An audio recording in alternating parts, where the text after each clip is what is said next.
Terima kasih atas penjelasannya tentang efisiensi.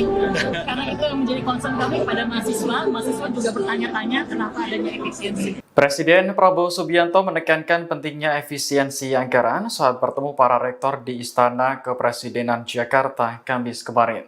Ia lantas membandingkan jika tidak ada efisiensi, maka uang untuk sektor pendidikan berpotensi dihambur-hamburkan atau bahkan dikorupsi. Awalnya rektor dari sejumlah politeknik menyampaikan terima kasih kepada Prabowo karena sudah menjelaskan maksud dari efisiensi anggaran. Rektor mengaku banyak mendapat pertanyaan dari mahasiswa terkait kebijakan tersebut. Mendengar pengakuan rektor, Prabowo langsung menyinggung anggaran yang berpotensi dikorupsi. Rektor pun menyangkalnya dan menekankan bahwa efisiensi justru membuat kampus lebih bijak dalam mengelola anggaran. Adapun pertemuan Prabowo dengan para rektor perguruan tinggi negeri dan swasta berlangsung selama sekitar 4 jam.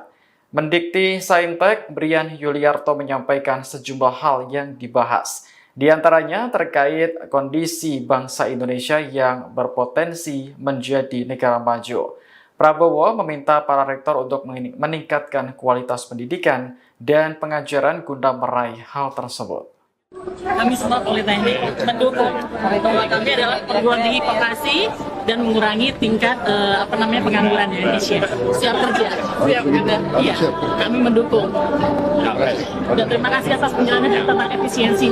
Karena itu yang menjadi concern kami pada mahasiswa juga bertanya-tanya kenapa adanya efisiensi. Iya, dan kita sekarang bisa jelaskan. Kita sudah clear semuanya. Iya. Terima kasih Pak Presiden